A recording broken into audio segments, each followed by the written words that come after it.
Trapaga and Michele Escoto get married a mere 6 months after meeting.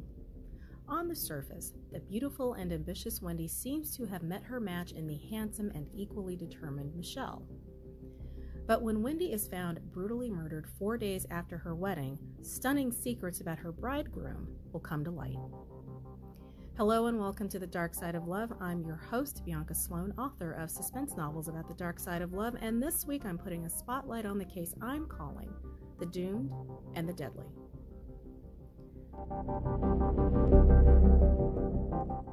Young, beautiful, ambitious. These adjectives seem tailor-made for 21-year-old Wendy Trapaga, who was of Colombian descent, living in Miami's South Beach. A petite, dark-haired girl described by Dateline as model pretty, Wendy was a head-turner from day one. Her father, Ernie Trapaga, was an international airline pilot, and this daddy's girl was devastated when her father died in an airplane crash when she was just 6 years old. She was raised by her mother, Miriam Benitez, with the help of her stepsister, Rita. Wendy had aspirations of becoming a veterinarian, but allergies put a stop to that dream, so she turned her talents toward her other passions, which were fashion and beauty.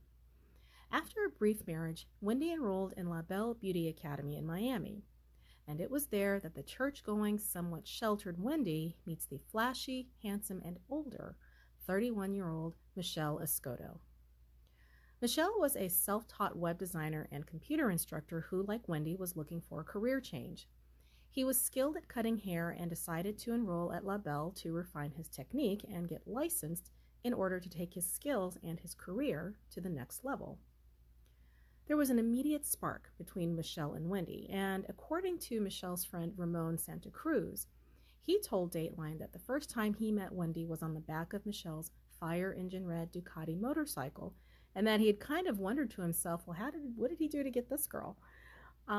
Ramon also told Scorned Love Kills that Michele was a player who enjoyed the Miami nightlife, so I guess that's where he honed his Playboy skills to land a girl like Wendy.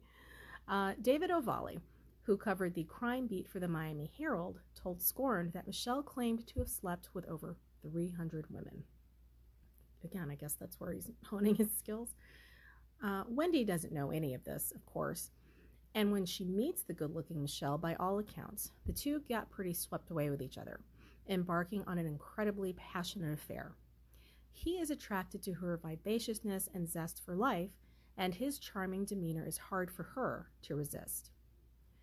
Michele and Wendy have fallen hard and fast for each other, and within 6 months of meeting, they move in together. Now, speaking of things that Wendy doesn't know, Michele, you see, when he met Wendy, he already had a live-in girlfriend by the name of Yolanda Cerrillo. Yolanda, like Wendy, is petite and dark-haired. She's also a single mother, and unlike Wendy, who is outgoing and vibrant, Yolanda is much more of a homebody, very conservative, very shy. She wants to be settled down with Michele. She believes that he is as in love with her as she is with him.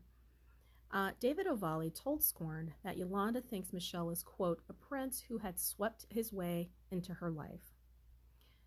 Now, unlike Wendy, Yolanda does know that Michele is a player, but when Yolanda and Michele move in together, she really believes that she has tamed the bad boy, that he's completely devoted to her and to their life.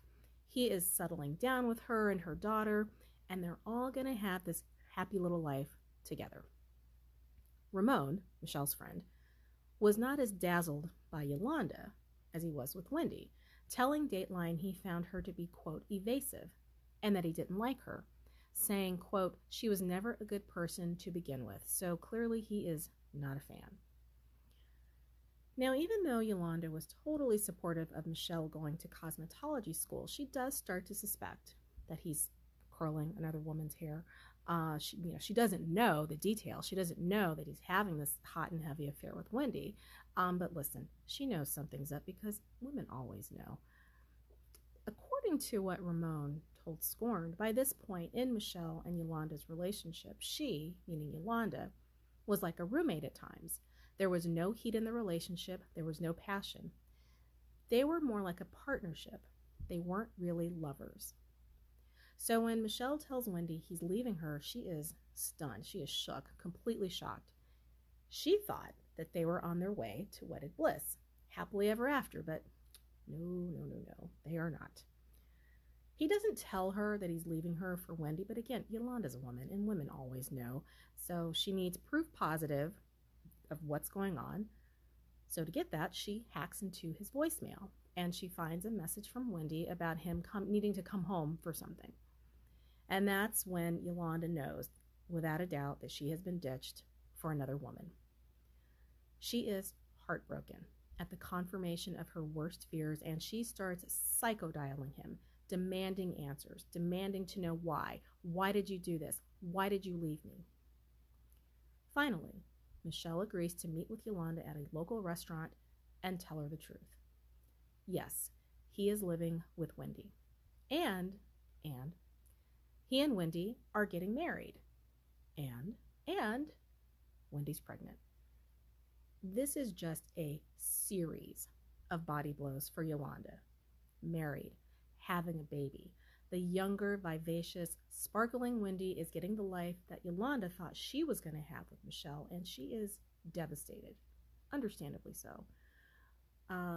Michele leaves a shattered Yolanda and goes back to a blissfully unaware Wendy. And on October 10th, 2002, the couple heads to City Hall to get married. Wendy, who had had a full-on church wedding and the whole thing with her first marriage, she just wanted this time around something simple. For their honeymoon, she and Michele decided to head south to Key West for 2 euphoric days in paradise. However, before they leave, Michele does need Yolanda to do him a favor. He asks her to watch his dog while he's gone, and she actually does it. This is how far gone she is. She knows he's going on a honeymoon with the girl that he's left her for, and now he wants her to babysit his dog. Just make that make sense. Somebody, please. Anyway, Wendy and Michele have their fun in the sun, and after returning to Miami, the newlyweds decide, you know what? Let's extend this another day. So they check into this honeymoon hideaway that rents by the hour that's by the airport. Sounds super romantic, doesn't it? But I guess this place has like themed rooms and private pools, so that's what they decide. We're going to check into this motel by the hour for the rest of our honeymoon. So it's Sunday night, and Wendy calls her mom and says that she and Michele are going to the movies that night and then out dancing, which I know it's Miami, but dancing at a nightclub on a Sunday night, I mean, it seems a little strange, but okay. Nobody asked me. At any rate, they don't make that movie or that nightclub because, according to Michele, he and Wendy got into a huge fight because Wendy was drinking and because she's pregnant. He said, I didn't like her doing that. According to him, she storms out, screaming that she is going to her mother's house. October 14th, 2002. A 911 call comes in from a garbage collector at an industrial park in northwest Dade County. There's a body wedged between 2 cars. They've been bludgeoned to death. The face is unrecognizable. It's Wendy. Wendy Trapaga was 21 years old. The scene tells investigators a lot. It was violent. There was a lot of blood spatter on the van next to Wendy's body. There were somewhere in the neighborhood of 16 to 17 wounds, mostly to the face. And for such a violent assault, Wendy has no defensive wounds on her arms or her hands. And curiously, she's not wearing any shoes, but her feet were clean, so she didn't walk. That means someone put her there. Finally, in addition to the blows to her face and body, Wendy was strangled, indicating this was a personal attack and that she likely knew her murderer. The autopsy revealed very little alcohol in her system, though there were traces of Percocet, which is a painkiller along with some other narcotics. Another twist is that the autopsy shows Wendy is not pregnant. So this begs the question, did Wendy lie to Michele, or did Michele lie to Yolanda? When police first question Michele, he's doubled over, he's crying, he seems like he's very upset.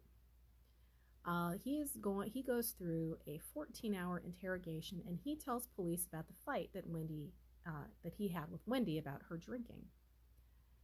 It also comes out during the interrogation that Wendy and Michele had $1 million life insurance policies on each other. $1 million. Wendy was 21 years old. They don't have any kids. They were kind of living in a dump of an apartment. But $1 million life insurance policy. Cops say that on the whole, Michele was exceedingly uncooperative, refusing to provide a DNA sample or to allow cops to take pictures of the extremely suspicious bruises that he had on his arms. And now let's not forget over in the corner the woman scorned, Yolanda. She happens to live near the industrial park where Wendy's body was found. And phone records show that Michele had paged Yolanda at around 3:15 in the morning on the night that Wendy was murdered. Yolanda says that it's because her daughter was sick and that he was checking on her, and that's what Michele also tells cops. And when cops question Yolanda about where she was on the night of the murder, she claims that she had some family in town at that time and that she was at home with them. They back up her claim, and police are now back at a dead end. Everything that they have at this point is circumstantial. There's no weapon, there's no DNA, no video, no witnesses. Their gut tells them that, well, of course, at the very least, Michele had something to do with Wendy's murder and maybe even Yolanda, but they can't prove it. It looks like Michele has gotten away with murder. Except Michele would prove to be his own undoing. So remember that $1 million life insurance policy that Michele had on Wendy? Well, about 2 months after her murder, he files a claim, and the insurance company says, forget it, the death is still under investigation. We're not giving you anything right now. Like, cool your jets. Michele ups the ante by suing the insurance company. Then Wendy's family files a civil suit against Michele. At this point, the insurance company bows out, and it is now Michele against Wendy's family. So in civil proceedings, you cannot plead the fifth like in a criminal proceeding. So Michele will be forced to give a sworn deposition about what happened the night of Wendy's murder. And it turns out that there are a number of inconsistencies in his story that he gives during the deposition versus what he told investigators at the time of Wendy's murder. Michele had to confess that after Wendy's murder, he had actually moved back in with Yolanda, which is a choice, clearly, on both sides of that coin. And when Michele does not show up for court, he is arrested. And that is really when the house of cards starts to collapse. The cops go back to square one, which includes Yolanda, and at this point, she starts to see that the writing is on the wall. So she and her attorney call prosecutors and say, you know what, let's scratch each other's backs. I'll tell you what I know, and you give me full immunity. Prosecutors agree, and Yolanda sings like a bird. So according to Yolanda, the day that she confronted Michele about the voicemail that she heard from Wendy, kind of confirming that he'd left her for Wendy and they're living together, she and Michele had met up at this local restaurant, and Michele said, what you think is happening is not what's happening. Yolanda says that he told her, in effect, that he was just playing Wendy, that he had taken out $1 million life insurance on her, and his plan is to murder her on their honeymoon, and he will come running back to Yolanda, his true love, his pockets stuffed with cash. And instead of going to the cops, Yolanda goes weak in the knees and says, okay, because in her mind, the only thing that matters is that Michele is coming back to her. You have to murder somebody to do it? No problem, boo. I can wait. She is willing to sell her soul to the devil in order to make her dreams come true. Remember what Ramon, Michele's friend, said about Yolanda not being a good person? Spot frickin' on. So these two, they come up with a plan to where Michele will drug Wendy on their honeymoon and drown her in the bathtub. But, this is like ridiculous to even say this, but Yolanda decides to let him do a dry run on her first. Like, actually says, okay, let's pretend I'm Wendy and all right, now drown me in the bathtub.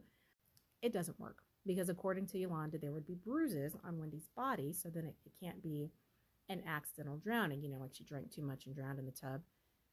So Yolanda suggests that he use a towel to hold Wendy down. She goes even further in helping with this plan by mashing up the Percocet with a mortar and pestle. And she is the one who makes the reservation at this ticky-tacky motel where Michele and Wendy had extended their honeymoon. Michele puts the mashed up Percocet in Wendy's drink and she passes out. He tries to drown her in the bathtub, but it doesn't work. It's at that point that Michele puts a still alive Wendy in the front seat of his car and goes to Yolanda's house. She follows him to the industrial park and he tells Yolanda to give him 20 minutes and then come back. Yolanda obeys, and while she's gone, that's when Michele beats Wendy to death with a crowbar. Yolanda comes back, puts Michelle's bloody clothes in a dumpster, and then takes him home. This is just insane. It's disgusting. It's absolutely chilling. But cops now have what they need to finally arrest Michele for Wendy's murder, the majority of the case resting on Yolanda's testimony. Michelle's trial starts in 2014, 12 years after Wendy's murder.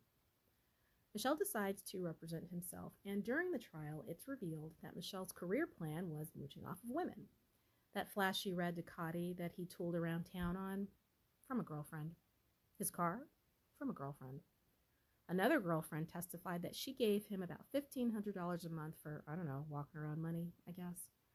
Part of Michelle's defense was that it would be absurd for him to kill Wendy since they'd only been married a few days, saying, quote, "I believe the evidence will show that only an imbecile who's in love with money would kill somebody 4 days after they were married to that person."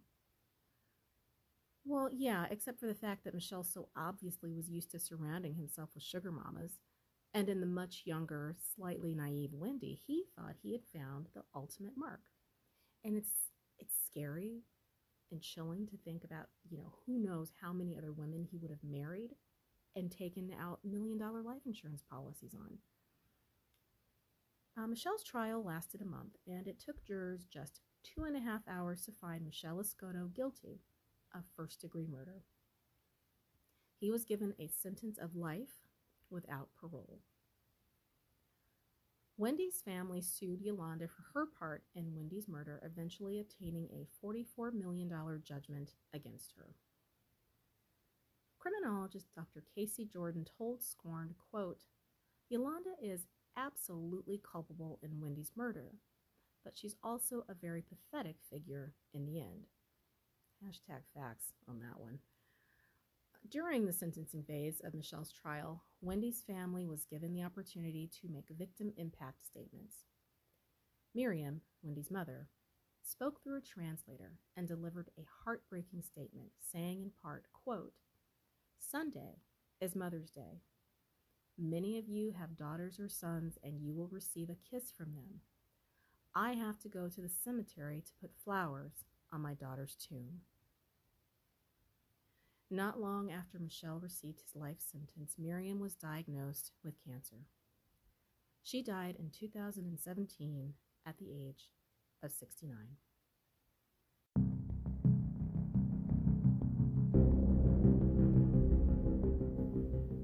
Thank you so much for joining me for another episode of The Dark Side of Love. I'm your host, Bianca Sloan, and show your love for The Dark Side of Love by visiting thedarksideoflove.com for show notes and transcripts. While you're there, sign up for my newsletter to be notified about new episodes, and you can also find a link to my Patreon page where you can access bonus material and other fun stuff. Learn more about my suspense novels about the dark side of love by visiting biancasloan.com. Thanks for hanging out with me, and join me next time for another tale of love gone wrong. I'll see you on the dark side.